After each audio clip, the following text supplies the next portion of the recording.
Shalom Antiokers and welcome to X Antioquia Creative Talks, kisah para Antiokers bersama Sakti aku ini yang bakal temenin Anda selama beberapa menit ke depan. Antiokers, kita akhirnya bisa bertemu lagi setelah bulan lalu kita udah ngobrol banyak masalah Kartini dan tiba saatnya kita ada di bulan Mei 2021. Minggu pertama di bulan Mei 2021.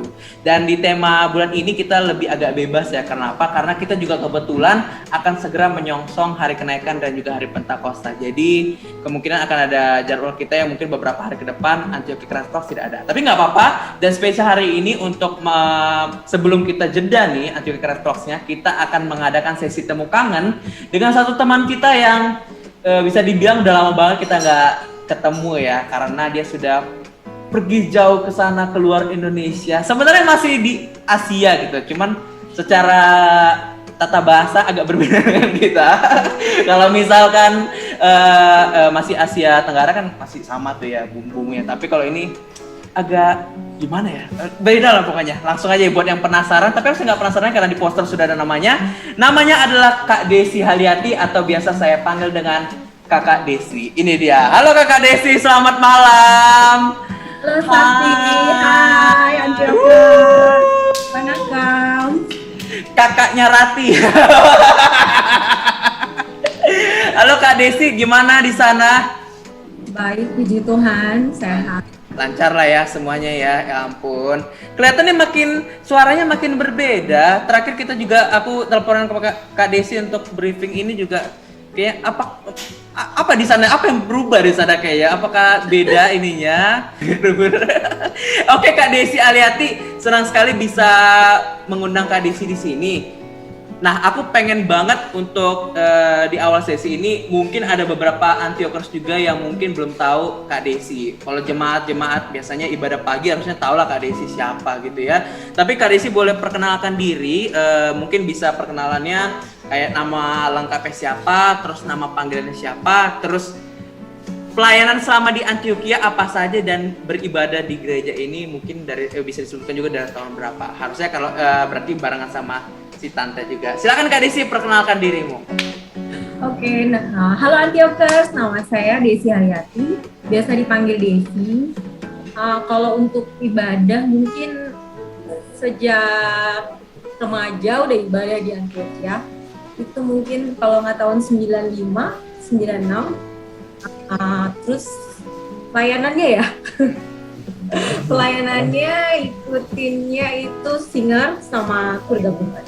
Oh iya, aduh aku hampir lupa kor gabungan ya. Ya ampun, dia ya kor gabungan. Nggak kelihatan ya, terlalu banyak ada orang. kok ada, cuman saking kor gabungannya juga sekarang kan karena pandemi juga belum aktif lagi, jadinya oh iya Kak Desi juga bagian dari kor gabungan. Dan juga tambahan, Kak Desi juga pernah menjabat sebagai seksi acara di panitia tahunan Antioquia tahun 2018 ya.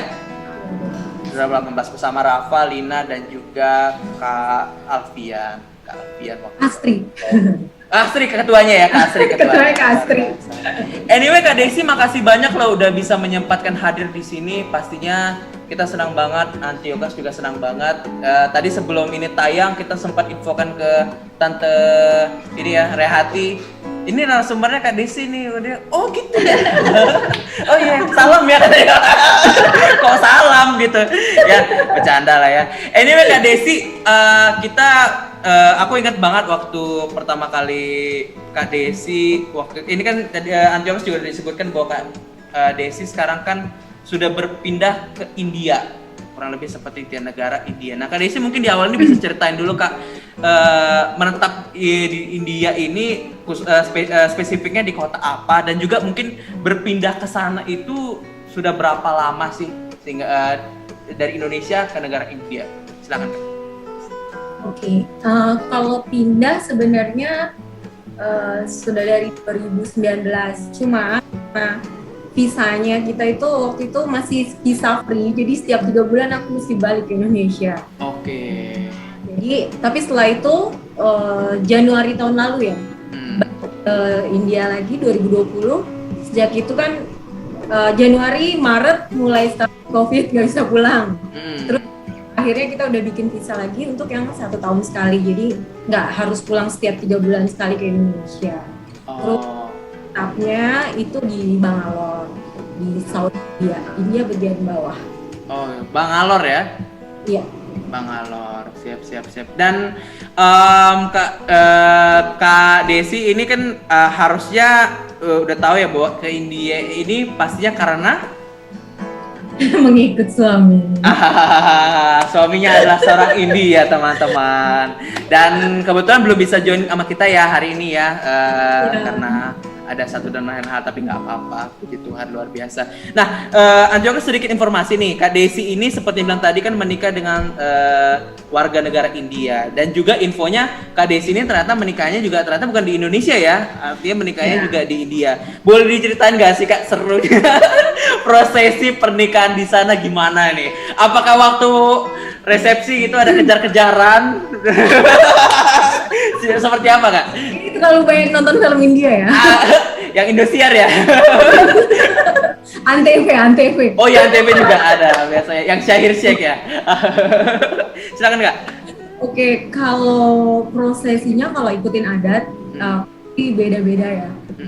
Kebetulan suamiku itu berasal dari Tamil Nadu, jadi kita ikutnya Tamil, budaya Tamil. Karena yang terkenalnya India kan pasti daerah Delhi atau Mumbai, itu mereka yang India atas kan, jadi mereka beda budaya.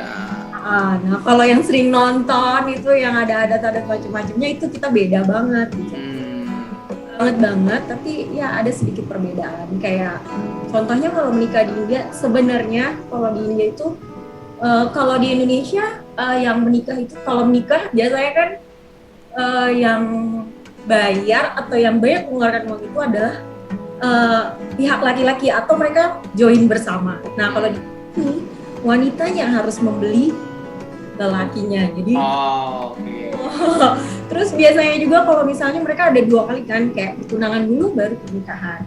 Kalau pertunangan biasanya itu yang membiayai adalah pihak laki-laki, jadi itu udah dipastikan. Kalau pas menikahnya itu yang membiayai adalah pihak wanita. Yang memberikan adalah wanita bukan pria.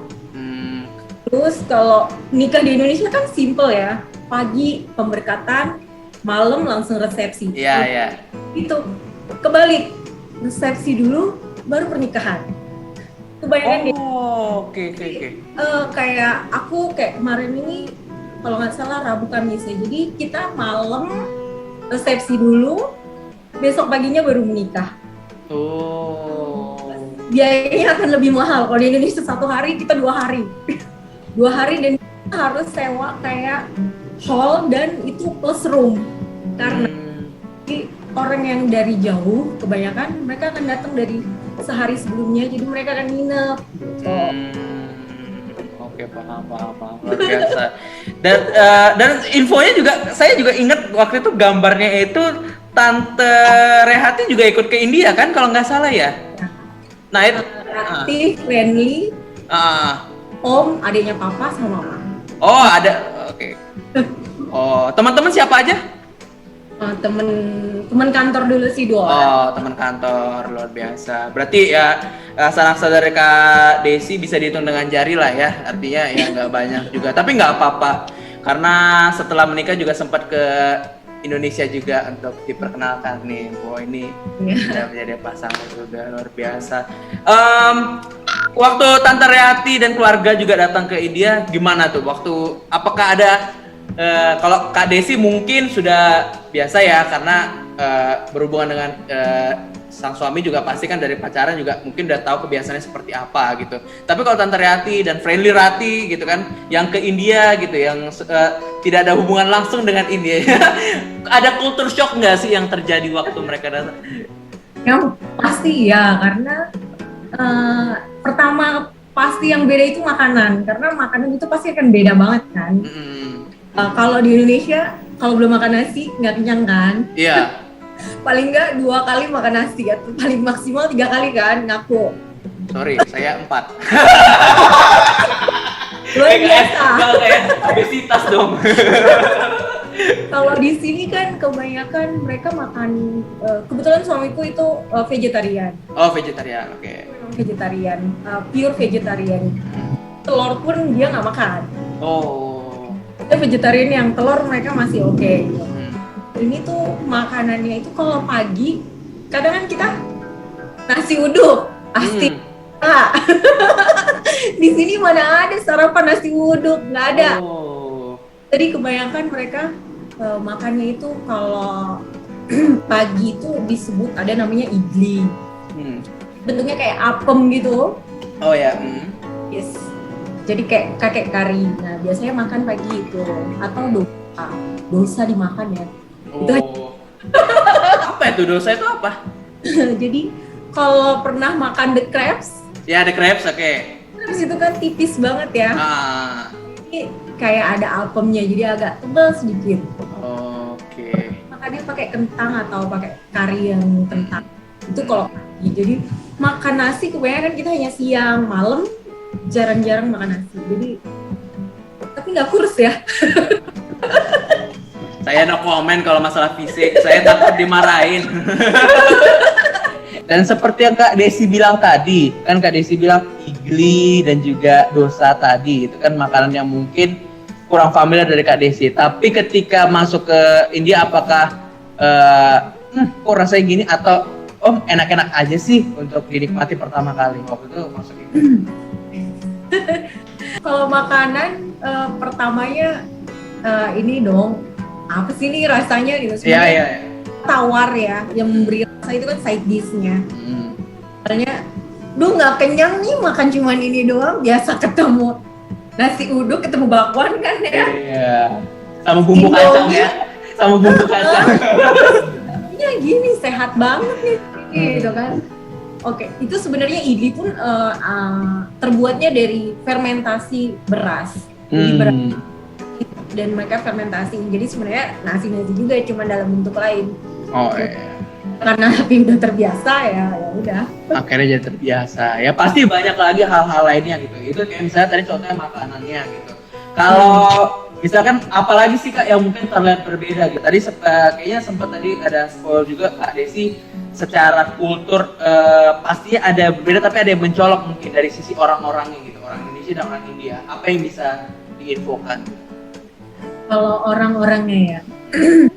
Orang-orangnya itu kalau di sini yang paling mencolok itu pertama kali kalau ngomong itu dengan tone yang sedikit tinggi. Oke. Kan di India itu mereka bahasanya bahasa daerahnya tuh banyak sekali dan mereka itu kalau beda tempat bahasanya juga beda gitu. Bahasa India pakai bahasa Hindi nih gitu. Mereka bahasa Hindi itu adalah orang yang tinggal di India bagian atas dan kalau bagian bawah atau south selatan mereka bahasanya beda-beda. Kayak tempat saya tinggal ini kan di Bangalore. Nah Bangalore ini under kota namanya Karnataka. Jadi bahasanya mereka itu adalah Kannada. Jadi pas ketika di sini tetangga semua ngomongnya beda nih. Satu ada yang ngomong bahasa Hindi, satu ngomongnya bahasa Tamil, satu ngomongnya bahasa Kannada dan belum tentu mereka saling ngerti. Terus mereka ngomong pun agak kenceng, jadi kadang kalau denger, aduh ini berantem atau marah ya? Oh ternyata mereka sebenarnya ngomong biasa. Kurang lebih kayak Batak kayak Indonesia lah ya, gitu ya. Ini saya berani ngomong karena saya Batak, jadi aman ya, aman. Saya bebas. Ya tapi pasti banyak perbedaan-perbedaan lain. Ada selain orang ataupun makanan, ada lain nggak yang mungkin kelihatan berbeda? Yang pasti budaya lah ya, budaya pasti beda banget. Kayak apa ya, budayanya banyak banget.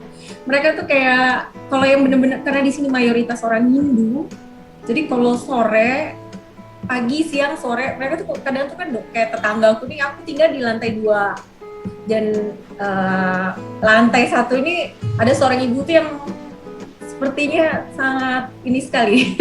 Jadi dia tiap hari doa pagi, siang, sore itu. Jadi pakai lonceng. Jadi nah itu udah pasti mereka tuh. Terus kalau misalnya di Indonesia lebih karena mungkin mayoritas Muslim akan lebih gampang menemukan masjid. Kalau di sini akan lebih gampang menemukan walaupun ya gereja juga banyak sekali, Katolik, Kristen juga banyak sih. Cuman rata-rata kalau di dekat perumahan itu pasti temple ada gitu. Iya dong, karena kan India juga kan mayoritas secara nama juga dan juga mayoritasnya kan satu lagi Iya, apa tuh? yang beda. Sapi berkeliaran di mana-mana. Oh my god. Gampang Dan perang. nggak akan ada yang tabrak. Oh gitu. Jadi kayak udah enak aja gitu ya. Iya, jadi kalau ada sapi di tengah jalan, either nungguin ini sapi minggir atau lo harus turun dari kendaraan dan usir dia. Sus. Oh. Kalau di Indonesia udah hilang itu sapi. Iya, apalagi kalau lagi lapar dan butuh kan. Ya itulah ya. Oh iya, karena kita tahu juga memang terkenal juga dengan sapi. Ya, itulah ya, banyak sekali hal-hal yang berbeda dengan Indonesia dan juga tentang India gitu ya. Luar biasa. Dan salah satu yang mungkin bisa saya kaitkan ya sekarang ini terkait kesamaan Indonesia dan juga India adalah pastinya bukan hanya Indonesia, India juga pasti beberapa negara itu adalah kasus COVID pastinya. Kita masih dalam situasi pandemi, masih terasa juga. Hanya saja sepertinya India ter-highlight sekarang ini. Entah hanya di Indonesia, sepertinya di media dunia juga mengabarkan seperti itu bahwa kabarnya di India ini lagi gempar-gemparnya karena masuki katanya gelombang kedua dari COVID-19. Wah ini satu bagian dari kesedihan kita juga sebenarnya karena apalagi Kak Desi juga merupakan bagian dari situ juga, maksudnya bagian dari negara itu gitu. Kak Desi boleh ceritain nggak sih sekarang ini memang apa sih kondisinya gimana sih yang diberitakan oleh media dengan yang Kak Desi lihat dengan kacamata Kak Desi sekarang seperti apa?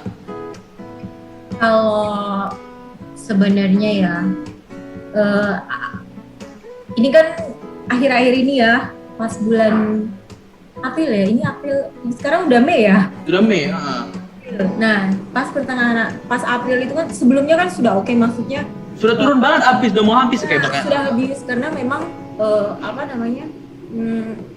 awal kita itu kan langsung lockdown kan waktu COVID, dan itu memang setiap orang kayak merasa takut gitu. Jadi ya ketika disuruh di rumah ya memang di rumah, mereka nggak ada yang berkeliaran dan di perumahan itu akan sepi. Mereka pasti disiplin gitu kan. Dan memang tidak ada yang shop itu nggak ada yang buka sama sekali. Jadi mereka nggak punya alasan untuk keluar untuk sesuatu gitu. Nah, ketika udah mulai kesini kan, ketika udah mulai semuanya udah dibuka, kayak sekolah 9 standar itu udah mulai SMP ya, itu udah masuk sekolah. Terus yang kuliah udah buka, mall sudah buka, semuanya udah buka. Hall untuk penyewaan kayak pernikahan atau acara function yang lain itu udah mulai dibuka. Jadi walaupun dengan protokol yang ada, tapi semuanya udah dibuka, sudah mulai seperti normal. Nah setelah itu baru bulan ini kan tiba-tiba naik kan. Nah itu memang kita awalnya juga oh ya udah memang naik aja gitu kan. Tapi ketika drastis bener-bener itu kita mulai takut kan, karena mulai tetangga, teman, kebetulan kita di sini ada grup orang-orang Indonesia yang menikah dengan orang India. Jadi kita selalu share kalau misalnya keluarganya atau dia sendiri dengan keluarganya mengalami atau kena COVID, mereka pasti akan bilang, oh ya ini saya dengan keluarga saya kena, jadi kasih tahu yang lain gitu kan. Nah itu tuh jadi kita udah mulai jadi was-was kan, sebenarnya kita udah mulai ketemu lagi nih, udah mulai ketemu ngumpul lagi ibu-ibu kan, ketemu di rumah siapa. Setelah tahu ada rame, kita udah mulai, kita mendingan nggak usah ketemu dulu karena udah mulai banyak yang sakit gitu kan, keluarga-keluarga juga banyak yang sakit, dan nggak satu dua yang bilang kita nggak dapat rumah sakit karena rumah sakit itu benar-benar penuh, jadi kita memang harus di rumah gitu. Jadi mereka di isolasi mandiri sendiri di rumah, walaupun itu yang kena bukan hanya orang muda tapi orang tua gitu. Dan baru seminggu yang lalu omnya temanku itu meninggal juga karena COVID gitu kan. Jadi kita udah mulai ini tuh benar-benar serius banget gitu kan. Jadi kayak kita benar-benar harus protokol kesehatannya udah mulai dibiasain lagi gitu. Walaupun kita udah jaga, ternyata kita tetap kena gitu. Kemarin temanku bilang juga, saya sekeluarga kena. Dan sekarang saya masuk ke rumah sakit dan lagi nunggu antrian untuk masuk dapat kamar gitu. Puji Tuhan sudah dapat kamar gitu. Nggak sesulit yang beberapa hari lalu. Terus kemarin juga sempat kayak informasi oksigennya susah untuk didapatkan gitu. Bagusnya sekarang sih sudah mulai banyak. Jadi kita dapat share informasi dari orang-orang yang ini kalau mau cari oksigen di sini ada. bahkan mereka ada restoran-restoran yang memang menawarkan kalau misalnya mau isolasi mandiri di rumah, kita bisa kok bantu kirim makanannya. Ada shop-shop yang kirim kayak gitu, jadi membantu. Dan emang jadi benar-benar sekarang harus kayak balik ke 1 tahun yang lalu. Kalau nggak butuh apa-apa ya nggak usah keluar, di rumah aja, benar-benar di rumah. Dan kan kita udah mulai lockdown dari tanggal 27 ya kalau nggak salah, 27 sampai nanti bulan Mei, aku lupa tanggal berapa, 2 minggu. Itu benar-benar mereka semua toko apapun itu kecuali apotik ya, mereka itu hanya boleh buka dari jam 6 pagi sampai jam 10 pagi. Even tukang sayur itu mereka nggak boleh buka setelah jam 10, harus tutup. Jadi kita nggak ada alasan nih mau keluar, mau beli apa, mau beli Indomie. Saya mau beli Indomie nih, nggak ada alasan. Jadi benar-benar harus di rumah, nggak ada. Karena polisinya pun mereka keliling. Jadi tat itu pasti selalu dipatroli lah ya. Jadi benar-benar betul. ada petugas yang menjaga. Benar-benar. Dan semenjak kalau udah itu jalanan tuh berasa sepi, benar-benar kalau udah siang itu sepi banget. Dan kalau weekend kayak mulai hari Jumat malam, Sabtu Minggu itu benar-benar sama sekali nggak ada yang buka. Kayak merek. Tenang, kita sensor. Oke, nanti ya kita sensor. Kayak supermarket atau toko-toko kecil, even warung-warung kecil ya. Ujang tuh misalnya, nggak ada yang buka, nggak ada yang berani, semua benar-benar sepi. Iya. Senin baru buka lagi. Kak Desi, saya mau balik nanti ngomongin tentang kayak pembatasan 4 jam dan juga 1 minggu dan sebagainya. Nanti saya akan kembali ke situ.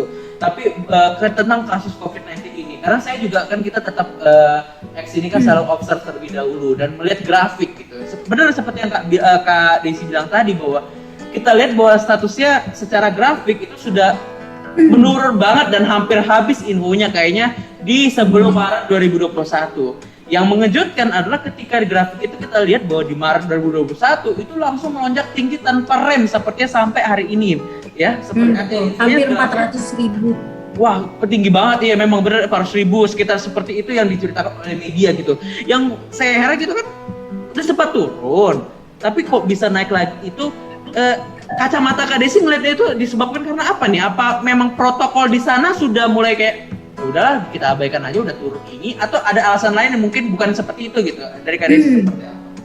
Kalau menurut aku ya, menurut berita-berita juga yang kita lihat di sini ini, kebetulan berapa bulan Maret itu kan mereka di India itu mereka ada kayak acara keagamaan lah kita sebut. Jadi acara keagamaan itu dilakukan di suatu tempat di mana salah satu nama tempatnya itu salah satu, sebenarnya ada lain gitu. Jadi mereka membuat suatu kegiatan keagamaan di situ di mana mereka kayak mandi gitu di situ kan ya namanya juga ritual keagamaan. Jadi kayak melakukan di situ dan itu semua orang datang gitu kan. Full rame di air, di pinggir semuanya tanpa masker. Jadi itu mungkin itu salah satu penyebab sih, karena semenjak itu pun itu kenaikan langsung tinggi gitu kan. Setelah itu juga mereka kan ada pemilu. Jadi even setelah kejadian itu sudah naik, tapi pemerintah nggak melakukan lockdown. Aku nggak tahu, mungkin ada politiknya juga nggak ngerti. Setelah itu ada pemilu, mereka nggak lockdown, tapi setelah pemilu selesai mereka baru lockdown. Dan memang setelah itu banyak case COVID-nya jadi makin naik. Jadi ya kira-kira mungkin bisa jadi karena itu gitu kemungkinan. Nah memang selain kegiatan itu nggak ada kegiatan lain, dan kebanyakan korbannya atau pasien itu pun datangnya dari daerah itu gitu loh. Itu dari daerah India Utara, dari atas, baru itu ke bawah. Gitu sih. Saya juga baru tahu ternyata ada pemilu juga yang diadakan di situ ya. Maksudnya entah saya doang yang nggak tahu, mungkin ada di media tapi saya belum kedengaran. Ternyata bagian dari apa ya yang bisa menyebabkan itu ya seperti tadi kegiatan pemilu dan kegiatan politik ataupun kegiatan di luar itu misalkan yang tetap diadakan tapi tetap tidak mengikuti protokol yang disarankan. seperti itu jadinya. Jadi memang kita perlu garis bawahi bahwa kegiatan-kegiatan pun sebenarnya di Indonesia juga berlaku, tapi sekali lagi dengan menggunakan protokol yang ada, gitu, masker dan sebagainya. Ternyata gimana ya, namanya kegiatan di air, terus iya. tak terhindari sih menurutnya kalau udah ada kerumunan ramai orang, itu udah nggak terhindari sih, agak sulit ya maksudnya. Ya, paham. Ya, balik lagi memang lebih ke edukasi ke masyarakatnya. Kalau masyarakatnya sudah aware dengan ini, harusnya ya kita bisa berkurang kan kasus-kasus seperti ini. Ya betul. Nah, aku pengen balik ke yang tadi seperti aku bilang Kak Desi. Kak Desi bilang tadi bahwa gerobak sayur pun dibatasi sampai jam 10 pagi di waktu India gitu. Sabtu Minggu juga dilakukan pembatasan. Nah, seingat saya dulu waktu awal-awal corona itu sebenarnya kan kita waktu ini lockdown, semua ditutup segala macam. Banyak orang yang mulai nimbun banyak barang dan sebagainya. Nah, apakah itu terjadi lagi di sana? Sebenarnya nimbun enggak, cuma kalau yang aku pikir ya, mereka itu jadi kayak karena ya mungkin nimbun juga, aku nggak tahu juga nih ininya mereka gimana gitu. Yang pasti supermarket ya pasti jadi rame banget karena mereka itu, pemerintah di sini tuh demen banget ya bilang tuh kayak besok lockdown ya. Tiba-tiba jadi kayak semua orang, aduh di rumah nggak ada beras nih, di rumah nggak ada ini nih, nggak ada makanan nih, jadi kayak semua orang serbu itu supermarket di saat yang bersamaan gitu.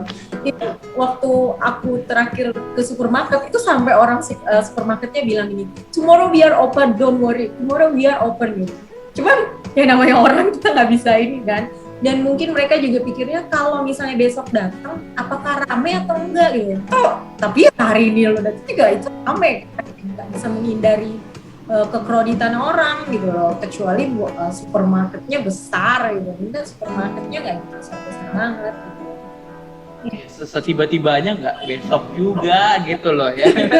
Besok yang panik, yang kita lagi nonton putaran tiba-tiba tahun lalu kayak gitu, jadi tiba-tiba putuskan kayak gitu, jadi itu tiba-tiba semua kebetulan kita rumahnya deket sama kayak bukan pasar, jadi memang daerahnya itu banyak yang jualan, entah itu jualan obat-obatan, seperti klinik atau jualan sayuran apa itu ada di situ. Jadi ketika hari besok malam itu dibilang besok kita mulai lockdown pagi sampai malam itu semua tukang sayur atau toko-toko buah-buahan itu habis. Kamu mau cari apa? Tidak.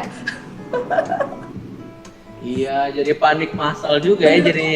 Besoknya benar-benar tutup kan. Tapi setelah seminggu 2 minggu mereka mulai buka tapi dengan ketentuan yang awal-awal itu, jadi mesti antri dengan jarak social distancing-nya itu mulai.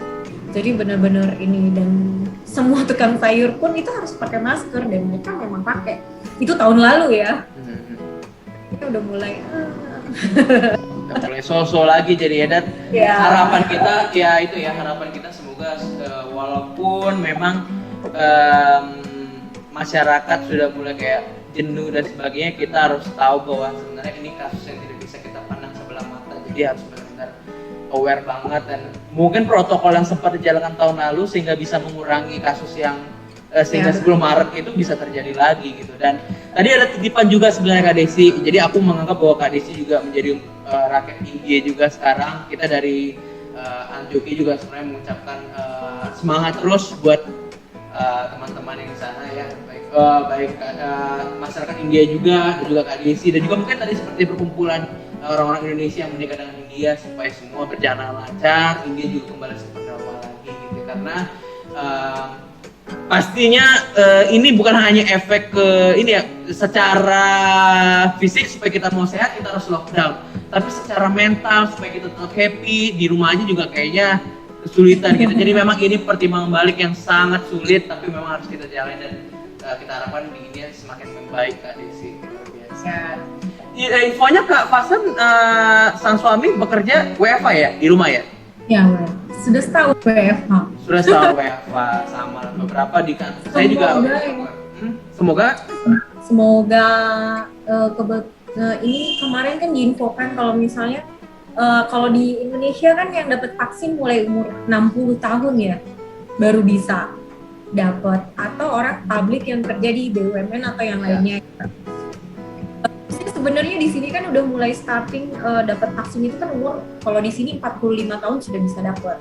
Itu state yang kedua setelah publik, umur 45 tahun udah bisa. Sebenarnya per 1 Mei ini dari umur 8 tahun sudah bisa daftar untuk vaksin. Yes, kebetulan Indonesia juga sudah mulai mengikuti itu, jadi udah sama lah ya, India juga sama, Indonesia juga. Seharusnya bisa menolong sedikit.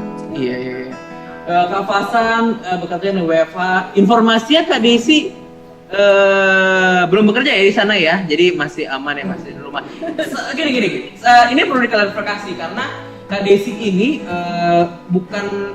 bukan orang yang, karena saya tahu di Indonesia juga dia bekerja dan wanita karir yang luar biasa juga gitu. Dia pekerjaannya sebelumnya di kantor IT ya, adalah bagian itu ya, kita sebutkan namanya nanti. Kak Desi juga sudah jadi di situ lagi, jadi mau kita promote juga karena benefitnya gitu. Tapi Kak Desi belum bekerja, kenapa alasannya Kak? Yang pasti gimana perasaannya di sini nggak kerja ya? Kenapa bisa tidak bekerja gitu? Pasti kan Kak Desi, aku yakin pasti ada. Di sini itu aturannya dari pemerintah. Kalau aku di sini pindah karena menikah, jadi memang visa menikah. Jadi visanya sendiri beda kalau misalnya visa yang biasa atau nanti ada visa yang lainnya yang dimana aku bisa apply kerjaan. Jadi harus ganti visa. Dan untuk mengganti visa tersebut ada syarat bahwa harus menikahnya itu harus sudah 2 tahun. Jadi sudah menikah 2 tahun, ganti visanya, nanti baru bisa apply pekerjaan di sini. Dan sekarang sudah berapa tahun Kak?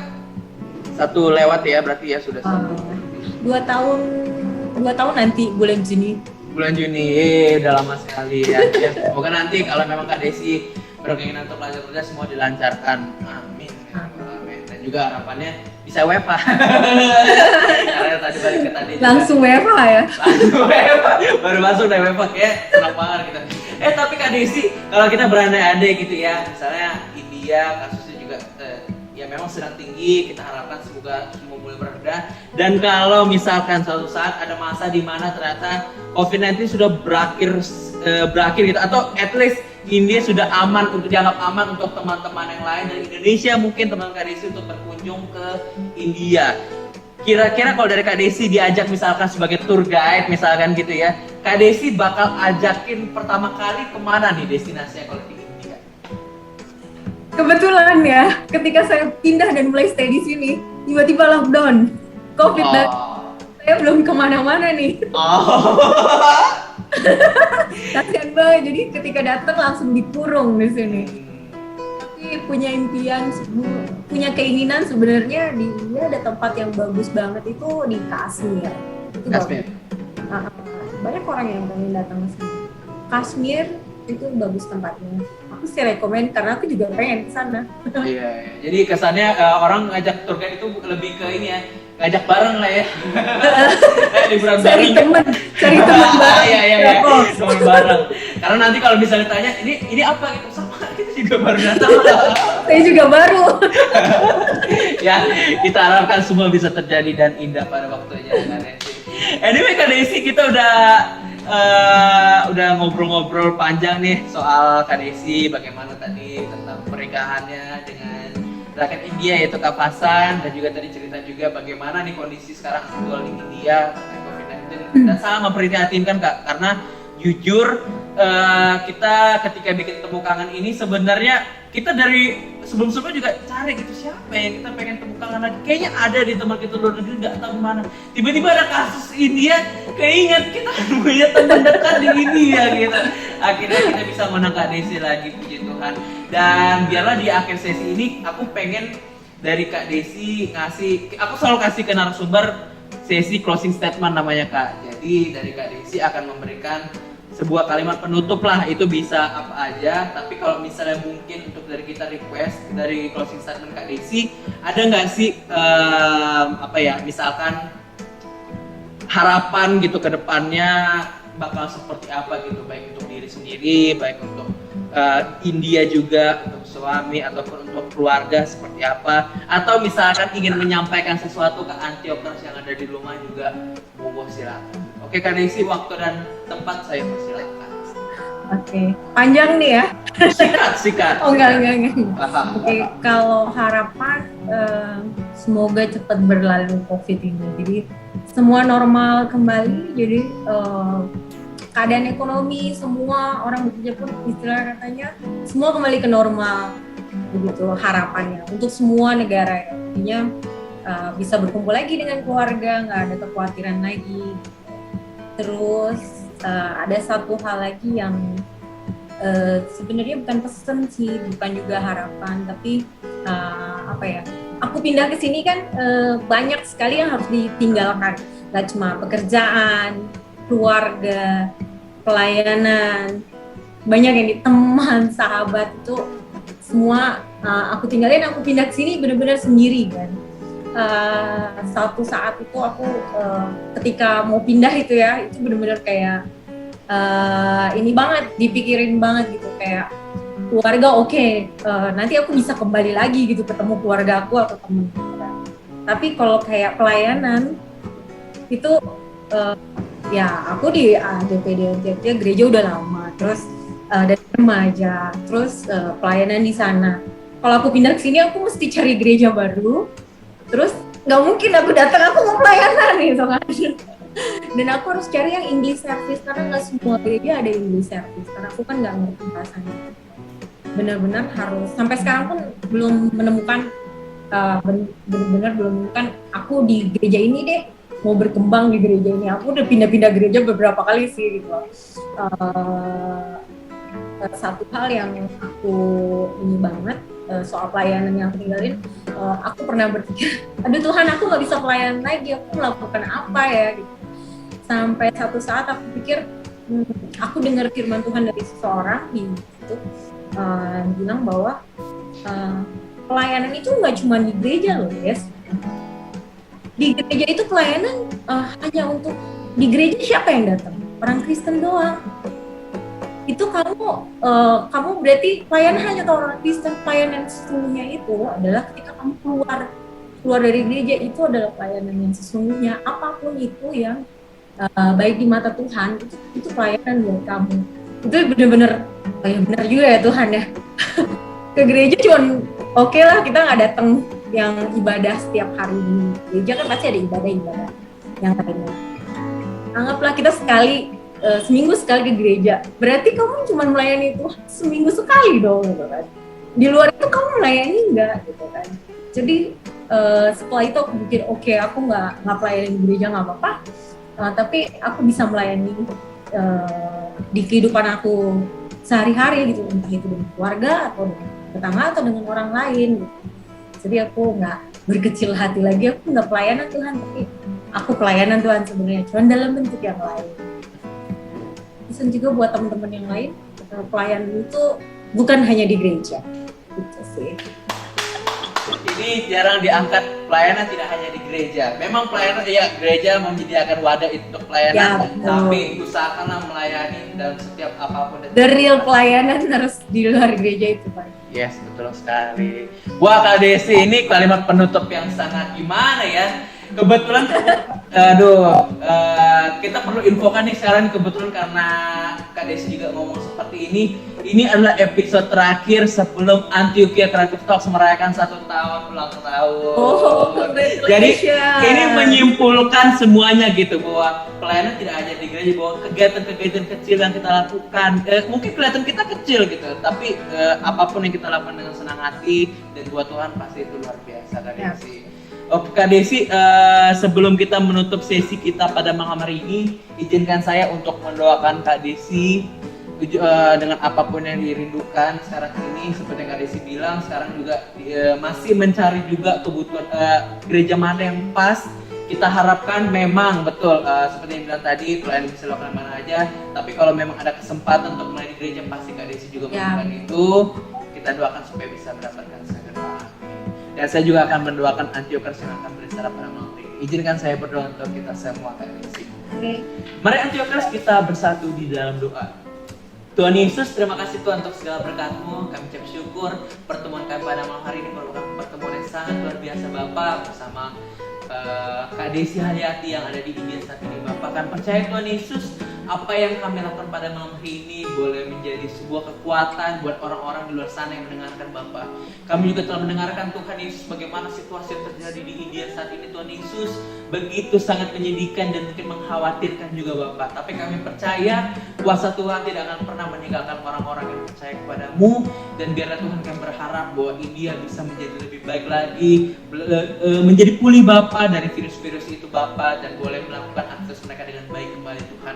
Berikan hikmat bagi setiap rakyat yang ada di India ini Tuhan Yesus. Kau pakai mereka boleh menjadi seorang berkat.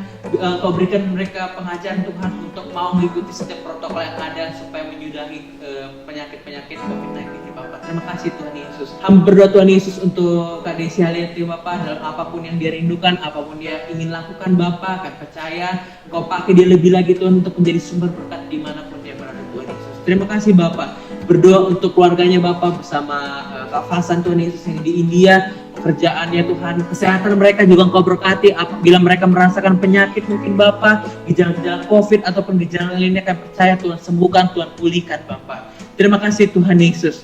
Berkati Tuhan Yesus lingkungan mereka di sekelilingnya Bapak yang mungkin terkena Bapak gejala COVID-19, kami berdoa supaya Engkau sembuhkan dan Engkau sucikan. Terima kasih Tuhan. Berdoa untuk Antiochus yang pada hari ini telah mendengarkan podcast ini Tuhan, kami percaya sepanjang hari ini mereka boleh melakukan aktivitas mereka dengan baik, dan biarlah Tuhan Yesus ketika mereka beristirahat malam hari ini Tuhan boleh beroleh istirahat yang luar biasa, dan besok pagi boleh kembali bangun dengan stamina dan semangat baru pada Tuhan. Ucap syukur kami akhiri Bapa, doain dalam nama Tuhan Yesus kami telah berdoa, haleluya, amin. Kak Desi Haliati, terima kasih banyak untuk malam hari ini. Sukses terus dalam apapun, baik di rumah maupun bisa kalau misalkan ada harus keluar, jaga diri terus Kak. Kita percaya Tuhan melindungimu. Amin. Yes. Luar biasa. Sampai ketemu lagi Kak Desi. Tuhan Yesus berkati. Tuhan berkati. Ya Antiochus, terima kasih banyak sudah mendengarkan podcast ini. Kalau misalnya ada usul lagi, narasumber dan juga usul-usul yang lainnya, boleh silakan tulis komentar di bawah. Dan jangan lupa juga untuk like, share, dan subscribe channel ini dengan cara klik tombol subscribe. Dan jangan lupa juga untuk klik lonceng di bawah supaya tidak pernah ketinggalan video-video terbaru dari YouTube channel GPDI Antiochus. Dan Antiochus, seperti yang sudah saya infokan sebelumnya bahwa hari ini saya ingin mengumumkan bahwa kita dalam beberapa episode sekitar 2 minggu ke depan kita tidak akan tayang karena kita akan menyambut hari kenaikan dan juga Pentakosta. Jadi kita akan kosong selama sesi itu, tapi nggak apa-apa karena jadi itu menjadikan hari ini adalah episode terakhir dari Antiochus Talk sebelum kita merayakan first anniversary daripada Antiochus Talk. Kita mau bikin apa ya? Ada usul? Boleh komentar di bawah dong. Kita pengen banget dengan usul dari Antiochus semuanya. Dan thank you juga buat untuk tim kita yang sudah membantu kita sepanjang hari ini dan juga tahun ini, bahkan untuk Antiochus Talk selama setahun ini. Ada produser kita, ada Kakak Audrey, ada soundman kita, ada Kak Vesa, ada juga multimedia kita, ada Kak Adam, Kak Jojo, dan juga ada Kak Rafa, dan juga pastinya banyak kru-kru lain mungkin kita tidak bisa sebutkan satu persatu, baik yang menjadi satgas COVID, ada Kak Heru, ada yang proyek Pak Iksan juga sempat terlibat. Jadi siapapun yang sudah memfasilitasi Antiochus Talk bisa ada sampai sekarang ini semua mereka telah memberikan sumbangsi yang luar biasa. Pastinya juga Bapak dan Ibu Gembala kita. Jadi terima kasih banyak untuk partisipasi Antiochus juga sudah mendukung acara ini. Boleh sampai setahun ini selalu luar biasa. Tapi saya tidak mau banyak kalimat sedih karena ada episode sendiri untuk itu. Jadi nanti akan kita rayakan. Dan kita akan mengumumkan pengumuman sepanjang minggu ini. Di hari Kamis ada doa streaming jam 6:30 malam. Renungan Rohani Giat hari setiap hari di Instagram GPDI Antiochus dan Facebook GPDI Antiochus. Dan ibadah raya kita di hari Minggu pagi jam 8 menggunakan streaming YouTube channel GPDI Antiochus dan juga ibadah kedua pukul 11 tanpa streaming ya. Dan yang akan mengikuti ibadah pada minggu ini silakan mengikuti. Kalau nggak salah ada info dari Pak Gembala terkait A dan juga B. Nanti silakan mengikuti pengumuman lebih lanjut dari Bapak dan Ibu Gembala. Silakan lihat kelompoknya seperti apa berdasarkan pengumuman tersebut. Dan pasti program kita Antiochus Talks hadir setiap hari Selasa pukul 8 malam. Salam sehat selalu, ikuti selalu peraturan pemerintah, tetap berdoa dan ikuti selalu informasi GPDI Antiochus melalui sosial media ataupun WhatsApp grup jemaat. Kalau gitu sakti aku listening up, thank you so much for listening. God bless you all and Bye-bye.